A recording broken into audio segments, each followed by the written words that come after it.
श्री परमात्मने नमः।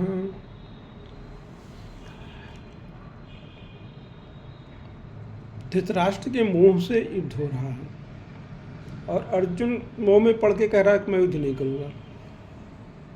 भगवान ने उसे समझाया कि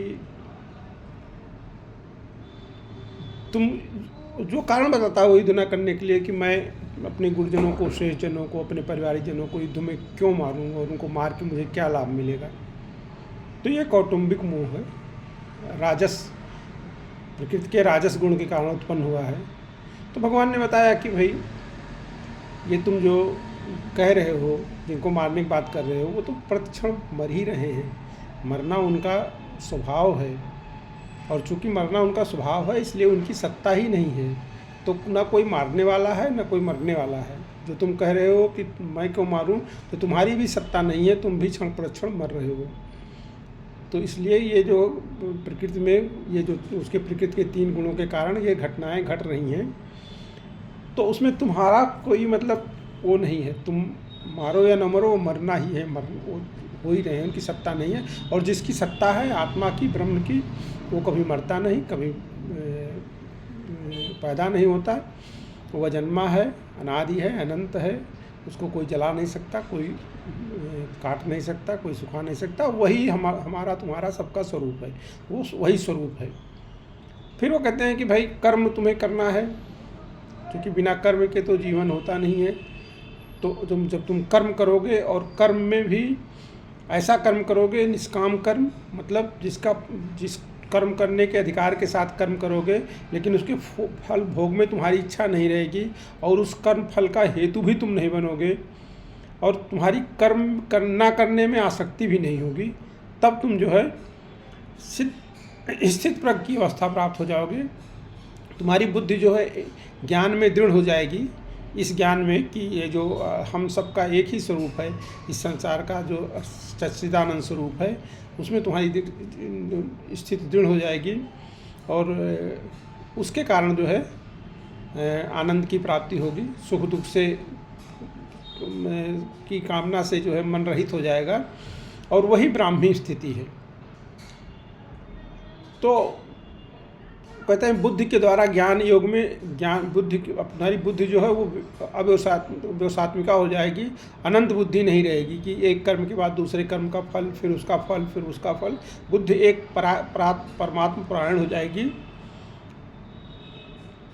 और वही स्थित प्रज्ञ की स्थिति है। अब अर्जुन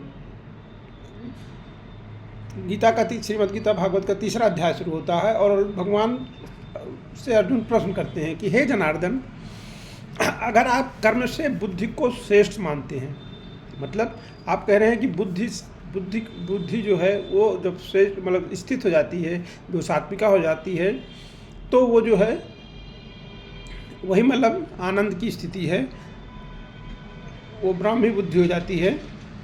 तो अगर आप कर्म से तो फिर हे केशव, मुझे इस घोर कर्म में क्यों लगाते हो?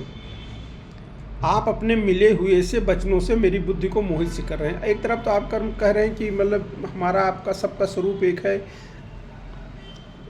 वो आत्मस्वरूप है। कोई काल ऐसा नहीं था जब हम नहीं थे, तुम नहीं थे, और आगे कोई काल ऐसा नहीं आएगा कि हम नहीं रहेंगे, तुम नहीं रहोगे। कहते हैं यही ज्ञान है, इस ज्ञान को अपने चित्त में जो है स्थापित कर लो।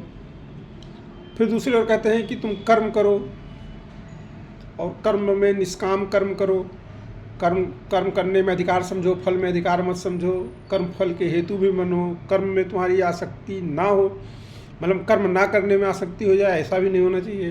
तो कहते हैं जब बुद्धि को ही मतलब श्रेष्ठ है, बुद्धि से मैं अपने चिंतन में इस बात को दृढ़ कर लूँ कि हमारा आत्मस्वरूप ये शरीर नहीं है और हमारा जो स्वरूप है वो आत्मस्वरूप है, तो फिर वही बात करूँ मैं। अगर वही श्रेष्ठ है तो मतलब मैं वही करूँ। आप मुझे घनघोर कर्म में क्यों लगा रहे हो, युद्ध के कर्म में? तो भगवान कहते हैं कि हे निष्पाप अर्जुन, इस मनुष्य लोक में 2 प्रकार से होने वाली निष्ठा मेरे द्वारा पहले कही गई है। उन्होंने कह रहे हैं कि 2 प्रकार की निष्ठा जो है मैं पहले कहा हूँ। एक ज्ञानियों की निष्ठा है, ज्ञान योग से सांख्य जो बताया उन्होंने, तत्वों का 25 तत्वों का जो वर्णन किया है, उन्होंने बताया कि वो जो है ज्ञानियों की निष्ठा है, वो ज्ञानियों का मतलब वो है। और दूसरी जो है योगियों की है कर्मयोग से। दूसरी निष्ठा क्या है? योगियों की है कर्मयोग से। कर्मयोग क्या है कि सिद्धि असिद्धि, सुख दुख, जय पराजय, मान अपमान में समभाव। तो कहते हैं 2 प्रकार की निष्ठा हमने कही है, एक सांख्य योग ज्ञान योग की और एक कर्म योग की निष्ठा कही है।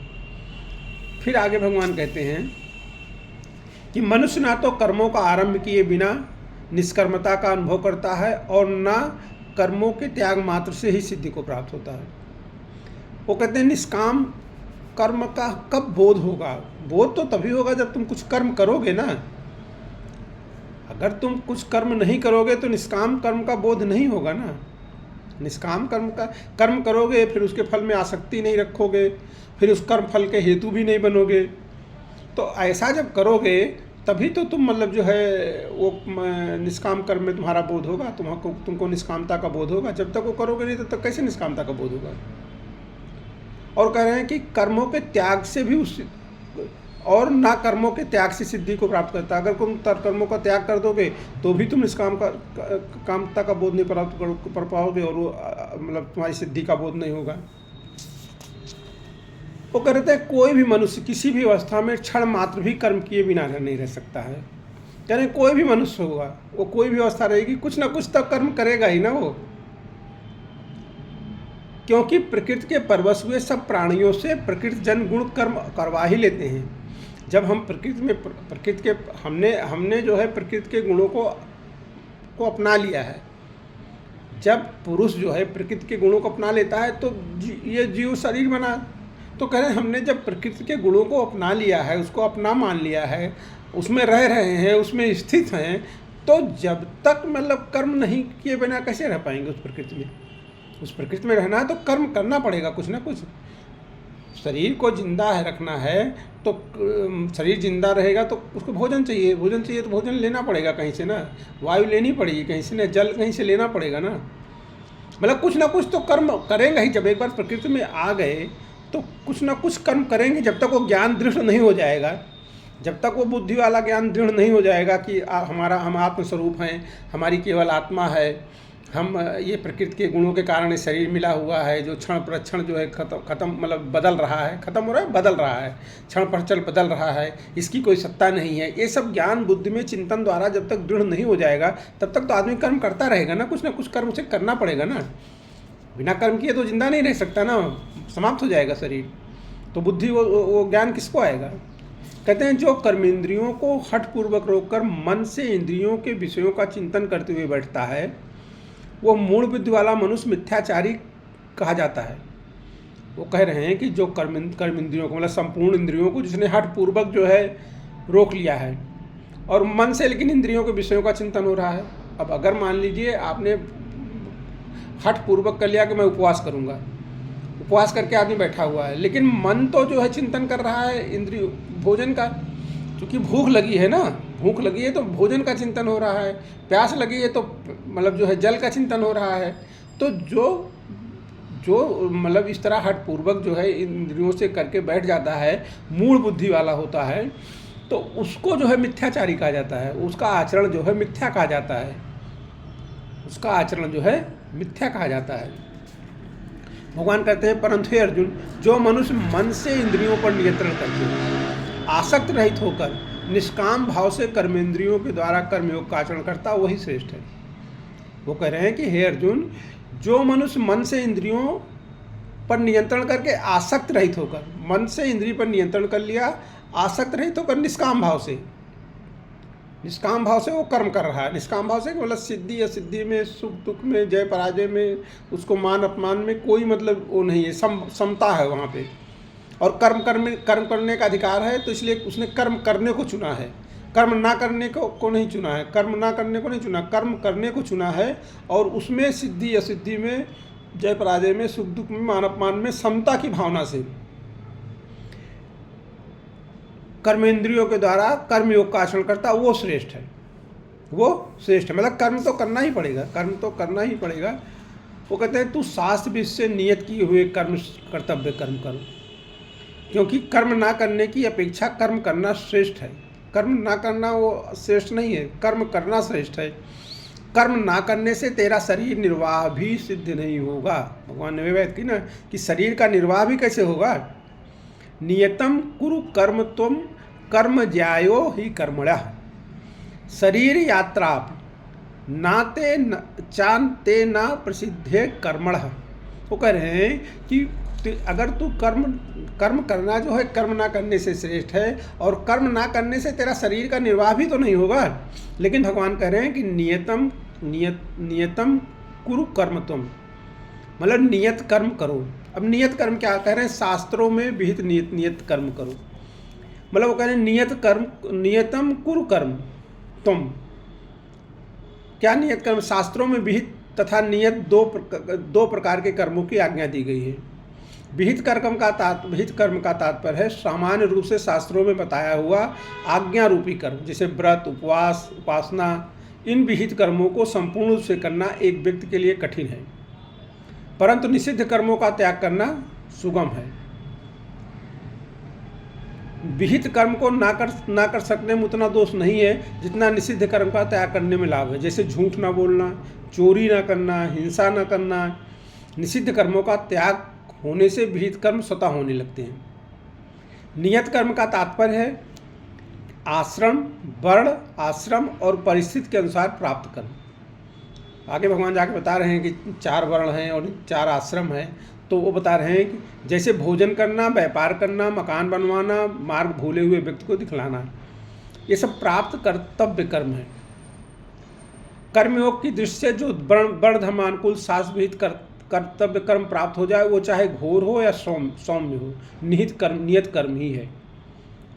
जैसे अब आप क्षत्रिय हैं तो क्षत्रिय का धर्म है कि मतलब दूसरों के हितों की रक्षा करना, धर्म की स्थापना के लिए दूसरों से युद्ध करना, अधर्मियों से।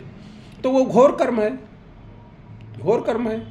तो वो जो है उस घोर कर्म को आपको करना है, चूँकि आप क्षत्रिय वर्ण में उत्पन्न हुए। क्षत्रिय वर्ण में उत्पन्न होने का मतलब है कि उसमें सत्य, जो प्रकृति के 3 गुण हैं, तो उसमें सत्य गुण और रजस गुण की मात्रा ज़्यादा होती है। रजस गुण की मात्रा सत्य गुण से ज़्यादा होती है। ऐसे जो ब्राह्मण है उसका वो है कि वो समाज में सत्कर्मों का मतलब आचरण करे। तो वो जो मतलब सत्कर्मों का आचरण करे, मतलब जो ज्ञान में ही स्थित रहे, अपने धन संचित करने का ना सोचे, अपरिग्रह करे, समझा, चोरी ना करे, सत्य भाषण करे। तो उसमें जो है सत्य गुण, जो प्रकृति का सत्य गुण है, वो रजस गुण से ज़्यादा होता है। बहुत कम मात्रा में रजस गुण होता है उसके पास, और तामस गुण तो बिल्कुल नहीं होता है। ऐसे ही जो वार्ता है, जो वैश्य है, उसके पास सत्य गुण कम होता है, रजस गुण भी थोड़ा कम होता है, तमस गुण ज़्यादा होता है। लेकिन तमस गुण, सत्गुण और रजसगुण भी होते हैं, इसलिए वो सभी के लिए आजीविका का प्रबंध करने में लगता है। ऐसे ही जो शूद्र वर्ण बताया गया, वहाँ पे तमस गुण ज़्यादा होता है, उसकी बुद्धि उतनी काम नहीं करती है। देखो, इसे जाति से कुछ लेना देना नहीं है। अब देखिए, मैं आपको स्पष्ट बता रहा हूँ। अब डॉक्टर भीमराव मतलब अम्बेडकर को कोई कहे कि वो शूद्र वर्ण है, तो ये तो मतलब महामूर्खता वाली बात हो गई गीता से। जिस व्यक्ति ने एक दीनहीन समाज के लिए इतना बड़ा युद्ध, इतनी बड़ी लड़ाई लड़ी, इतना संघर्ष किया और सत्य के साथ किया, तो निश्चित रूप से उनके अंदर रजस गुण की मात्रा ज़्यादा थी, और वो मतलब क्षत्रिय थे। दूसरों के हित के लिए अपने हितों का त्याग करके लड़ना जो है वो क्षत्रियत्व है, तो वो शूद्र वर्ण नहीं है। कोई आदमी कहे कि मतलब वो शूद्र वर्ण के, तो ये तो महामूर्खता है, वो क्षत्रिय वर्ण में आएंगे। तो ये जो है क्या कहते हैं, ऐसे मतलब इस तरह की ये सब जो धार्मिक चीज़ें बताती हैं, ये जो है, इनको अच्छे से समझना बहुत ज़रूरी होता है। तो ऐसे वो भगवान कह रहे हैं कि शास्त्र द्वारा विहित कर्म जो मिल जाए, अगर मतलब हमारे अंदर मतलब मान लीजिए तमस गुण है, हम उतना लड़ाई भी नहीं लड़ सकते हैं, हम उतनी बुद्धि नहीं है, हम उतना सोच नहीं सकते हैं, हम मतलब जो है उतना हमारे पास कैप्चरिंग पावर नहीं है, उतना मतलब गर्व नहीं है कि हम लड़ सकें, शरीर से मजबूती नहीं है, तो हमारे अंदर अगर तमस गुण ज़्यादा है, आलस प्रमाद ज़्यादा है, तमस गुण है, तो ये सब चाहिए। तो हमें सेवा का कर्म करना है, मतलब समाज की सेवा का कर्म करना है, उसमें उतना आपको युद्ध नहीं करना है। या हम मान लीजिए तो या वैश्य है तो हमें आजीविका का गुण करना है, खेती बाड़ी करनी है, बिजनेस व्यापार करना है, जिसमें थोड़ा मतलब ज़्यादा होता है, मतलब सत्वगुण और रजस गुण कम होता है, तो उस तरह का कर्म। तो कहते हैं शास्त्र द्वारा विहित कर्म जो है वो कर्म आपको करना है, भगवान ने कहा है। और वो कह रहे हैं कर्म ना करने की अपेक्षा कर्म करना श्रेष्ठ है। कर्म तो पहले उन्होंने कह दिया कि कर्म ना करने में आसक्ति न करो, कर्म करने में आसक्ति करो। कर्म करना है उसको तुम्हारा अधिकार है। तो वो कह रहे हैं कि उससे वो सिद्ध नहीं होगा। अगर तुम सोचो कि हम कर्म नहीं करेंगे तो कुछ सिद्धि नहीं मिलेगी। यज्ञ के लिए किए जाने वाले कर्मों से अन्यत्र अपने लिए किए जाने वाले कर्मों में लगा हुआ यह मनुष्य समुदाय कर्मों से बंधता है। हे कुंती नंदन, आसक्त रहित होकर उस यज्ञ के लिए ही कर्म करो। भगवान कह रहे हैं यज्ञ के लिए कर्म किए जाने वाले, यज्ञ के लिए कर्म करने के लिए क्या मतलब हुआ? यहाँ यज्ञ के लिए कर्म करने का मतलब वो नहीं है कि यज्ञार्थ कर्मणो अन्यत्र, मतलब यज्ञ करके कर्म करने के लिए वो नहीं कह रहे हैं कि जो मतलब जो है अश्वमेध यज्ञ, राशि यज्ञ, पूजा पाठ, ये नहीं कह रहे हैं। भगवान कह रहे हैं कर्तव्य पालन के लिए किए जाने वाले कर्म, कि ये हमारा कर्तव्य है, उसके लिए जो पालन किए मतलब कर्म किए जाते हैं वो अन्यत्र मतलब अपने लिए किए जाने वाले कर्म, कि अपने शरीर को सुख देने के लिए जो किए जाने वाले कर्म हैं, कर्मों में लगा हुआ मनुष्य समुदाय कर्मों से बचता है। अगर आप कर्तव्य कर्म में लगे हैं तो आप कर्म के बंधन से बंधेंगे नहीं, और अगर अपने लिए कर्म करेंगे तो कर्मों के बंधन से बंधेंगे। इसलिए वो कहते हैं कि हे कुंती नंदन, आसक्त रहित होकर उस यज्ञ के लिए ही, मतलब कर्तव्य कर्म के लिए कर्म कर, कर्तव्य कर्म के लिए, कि ये मेरा करना, मेरा ये कर्तव्य है, इसलिए मुझे ये कर्म करना